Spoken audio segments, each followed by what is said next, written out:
A ver, ¿nos podemos imaginar una vida tan ordenada que los vecinos pongan sus relojes en horas solo con vernos pasar? Pues bueno, esa era la vida de Immanuel Kant, nada menos que uno de los filósofos más revolucionarios de la historia. Vamos a ver cómo es posible que una existencia tan, pero tan predecible pudiera albergar una mente que literalmente lo cambió todo. Es que es así, tal cual. Su rutina era metódica, sí, pero es que era milimétricamente precisa, tanto que la gente de su ciudad, de Königsberg, ajustaba sus relojes al verlo empezar su paseo de cada día, cada santo día. Su vida, vamos, era un mecanismo de relojería, nunca mejor dicho. Y claro, esta anécdota, que es súper curiosa, es en realidad la puerta de entrada a una paradoja que es fascinante. Porque, a ver, ¿quién era de verdad el hombre que se escondía detrás de este reloj humano? Y sobre todo, ¿cómo es posible que una mente tan ordenada, tan cuadriculada, produjera ideas, bueno, ideas tan increíblemente revolucionarias? Bueno, pues para entenderlo hay que ir al principio, a sus orígenes, que fueron humildes y muy religiosos. Ahí está la forja de esa mente tan meticulosa, porque claro, todo gran pensador se forma en algún sitio, ¿no? Y en el caso de Kant, ese sitio fue un hogar humilde, un entorno que le grabó a fuego dos cosas que serían clave: una disciplina férrea y un rigor moral de verdad implacable. Nació el 22 de abril de 1724 en Königsberg, en lo que entonces era Prusia. Y como decíamos, sus orígenes eran muy humildes, no venía para nada de la élite intelectual. Su padre era artesano o maestro talabartero. O sea que su mundo de niño no era el de las grandes bibliotecas y los salones, sino más bien el del trabajo manual, el del esfuerzo de cada día. Y este punto de partida tan modesto, pues claro, marcó por completo su forma de ver el mundo. Pero si hay una influencia decisiva, quizá fue la de su madre y su devoción por el pietismo.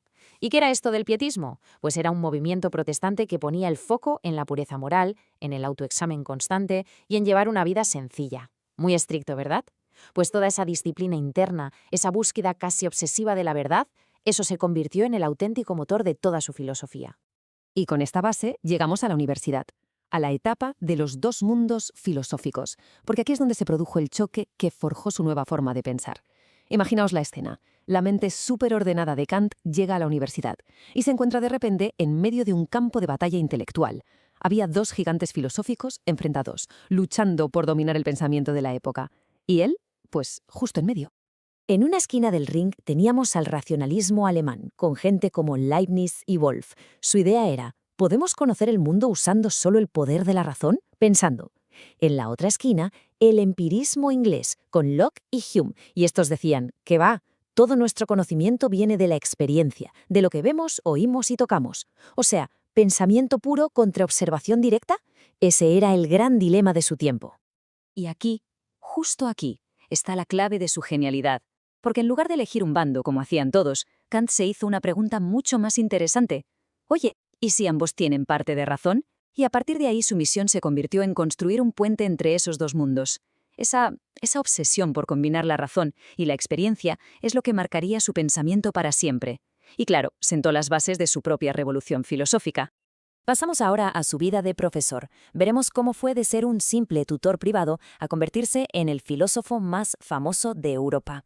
Y, como no podía ser de otra manera, siendo fiel a su carácter, su carrera académica no fue una explosión de fama de la noche a la mañana. ¿Qué va? Fue un ascenso lento, metódico, constante, construido paso a paso, con la misma precisión milimétrica con la que daba sus paseos. Su camino fue, pues, el de un académico de libro. Empezó como tutor privado para familias nobles, luego, en 1755, presentó una tesis y pudo empezar a dar clases en la universidad. Y finalmente, tras años y años de esfuerzo, en 1770 le dieron la cátedra, la de profesor titular de Lógica y Metafísica. Y ojo, porque con la seguridad de ese puesto, por fin tuvo la libertad para dedicarse de lleno a las grandes preguntas que le llevaban rondando la cabeza durante décadas.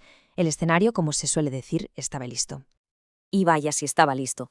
El resultado fue una auténtica explosión creativa, algo sin precedentes.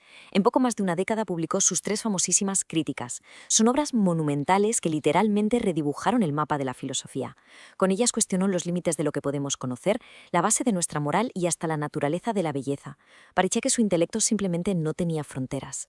Y que nadie piense que todo su trabajo se quedaba en la teoría abstracta, Para nada. En su obra La paz perpetua, por ejemplo, se lanzó a proponer una federación mundial de estados. ¿Para qué? Pues para garantizar el fin de las guerras. Una idea absolutamente visionaria para su tiempo que, siglos después, acabó sirviendo de inspiración para crear organismos como las Naciones Unidas. Esto demuestra el impacto tan práctico y duradero que llegó a tener su filosofía.